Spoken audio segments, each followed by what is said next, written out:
The Charlotte Hornets have a very big decision to make, and that is whether to draft Scoot Henderson or draft Brandon Miller. Scoot Henderson obviously being the better prospect, but not as good of a fit with LaMelo, and Brandon Miller being not as good of a prospect, but apparently he's killing the interviews, he's killing the workouts, and he's just a better overall fit next to LaMelo Ball. But if I had to choose one for the Charlotte Hornets, or really any team, I'm picking Scoot Henderson. Scoot Henderson is one of the best prospects that we have ever seen, at least in the last decade. Maybe I'm over exaggerating it, but the fact that Brandon Miller is even being considered to me is kind of crazy, and that might be an exaggeration as well, but I don't think so. I think it should be 100-0. If there were 100 people voting, everyone should vote Scoot Henderson for this draft. The drop off in this class after Scoot Henderson, after Victor Wembanyama, is very similar to the drop-off in the 2019 class after the top three players. The top three players in the 2019 draft were Zion, John Morant, and RJ Barrett. After that, it was a whole bunch of, okay, these are good prospects, not great. And this year's draft is giving me that vibe where it's like, okay, Brandon Miller, he's a good prospect, but when you see Ahmed, when you see Anthony Black, when you see Jarris Walker, when you see Taylor Hendricks, they're all kind of in the same tier. And I really think once you have the third pick, in my mind, unless the Hornets are idiots,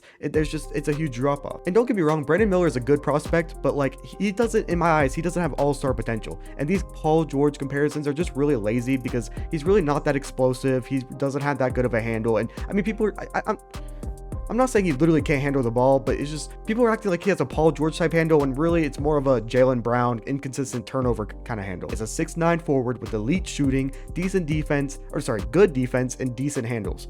That's just Rashard Lewis, in my opinion. And Rashard Lewis had a great NBA career. He played in the NBA for 15 years. He was a two-time All-Star. Just overall was very complimentary and won. Did he win a championship? I think so. Very good career, but just, do you really want a Rashard Lewis when there's probably so many of these in the draft? I mean, you can look at Gigi Jackson, you can look at Leonard Miller. There's just so many 6'9", 6'10" forwards. And I'm always one to say the forwards run the league, but honestly, you have to get the right forward. And I honestly just think that Brandon Miller is complimentary. He's not a star, but complimentary is good. You know what? If the Hornets were on the last year of their rebuild, they're like, you know what? We have LaMelo, we have another star. We just need someone to space the floor and play defense.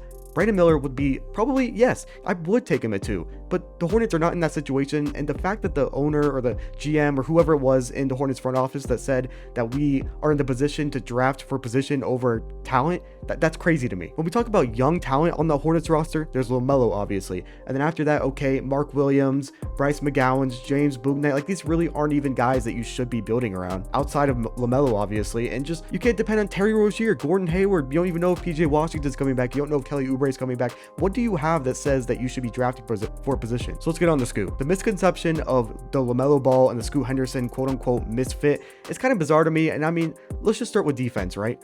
If you have LaMelo Ball on your team, if LaMelo Ball is a terrible defender, there's a very likely chance you're just not going to win a championship with him. Like, that's just, it's as simple as that. The point guards who are out there winning championships, they're normally good on defense, or even just overall, like outside of Stephen Curry, Stephen Curry in his earlier career, like 2015, 16, he wasn't that good of a defender. Obviously, as we moved on, he's become a decent defender now. But like outside of him, if you're a star, you need to play defense. So if LaMelo Ball's not playing defense, you're not winning championships anyway. So I don't want to hear the two star guards who've never won a championship yet, because I mean, first you just got to start with the defense. And Scoot Henderson, who's going to be next to him, is a good defender. He's like only 6'2", but he's bulky. He has size. He has a length. He has a very good wingspan. Like, I can see what the Hornets are trying to do. They're trying to get LaMelo and 4 defenders, and that's how you're going to win NBA. Like, you're not going to do that. I'm sorry, because if there's 4 defenders and 1 bad defender, they are going to pick apart that bad defender unless you have an elite coach, or just like your other 4 defenders are so elite that it just makes up for that, which it won't. And if you're not confident that LaMelo will ever be a good defender,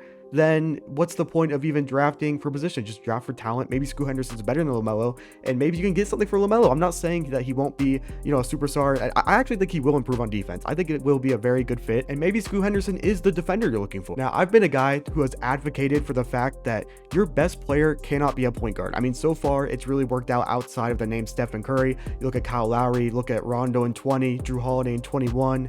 I'm trying to think of others. Almost Marcus Smart last year. I mean, just overall, I think the point guard should be a complementary position rather than a star position. Even though I will say Stephen Curry doesn't even play like a point guard, so it kind of, like, there really are no exceptions, but whatever. Scoot Henderson, though, is going to be like Stephen Curry, where he is the exception because he is so good. I think he's going to be a good defender overall, unstoppable on the drive, underrated mid-range. I think eventually he'll be able to hit threes. Just in the fast break, he'll be good. Passing, he's one of the best passers, if not the best passer in the entire draft. Like, I would be very surprised if he doesn't end up as a top 10 player in the NBA within 4 years. Like, that's just my hot take on it. And quite honestly, I would never bet on it because injuries are very unpredictable, but there's a chance that Scoot Henderson has a better career than Victor Wembanyama just because, I mean, being that size, we really don't know what kind of injuries you'll have in your career because just if you look through history, it's been bad. Chet already missed a year and it wasn't even a contact injury, it was a freak injury, so you never know. The ceiling is high for the guy. And when we talk about the offensive fit next to LaMelo Ball, I mean, both are so versatile that they have to make it work. I mean, LaMelo Ball is a very good off-ball player. He can relocate, he can do everything, he can cut. He's 6'7". I mean, 6'7". It's not like he's some 6'2" point guard that has to play off ball that can't do that much. Scoot Henderson likes to cut. LaMelo likes to pass. Scoot Henderson loves to run the fast break. LaMelo loves to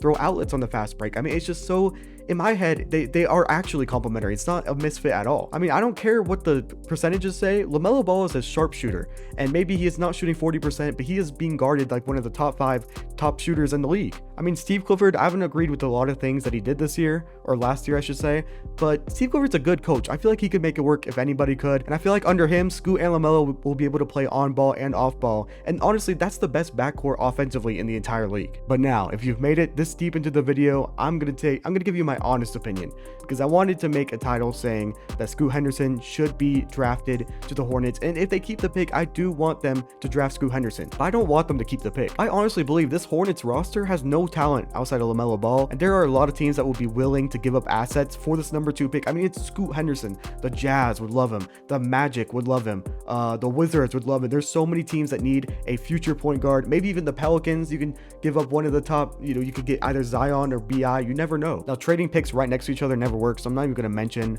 Brandon Miller or the Portland Trailblazers trading their pick. But Amen Thompson, in my opinion, is a guaranteed defender that will fit next to LaMelo Ball no matter what. Maybe not offensively, but Amen can work on his game. You talk about Jarris Walker, defensive presence. Taylor Hendricks, another defensive presence that can really shoot the ball. Asar Thompson, Anthony Black would be a good defender next to him. A duo of Cam Whitmore and Miles Bridges would be like one of the most athletic duos we've ever seen. Oh, not even mention, the Rockets would definitely want Scoot Henderson. So if you could get the 4th pick and Tari Eason for pick 2, I would do it. I mean, I love the odd man fit, and that's honestly who I'd go there. So draft Scoot Henderson, draft Brandon Miller, or trade down. What would you guys do with the pick? Let me know in the comments below. I'll be replying to them. Let me know some video ideas. I will probably be trying to upload, once every 3 days. And like the video, and peace.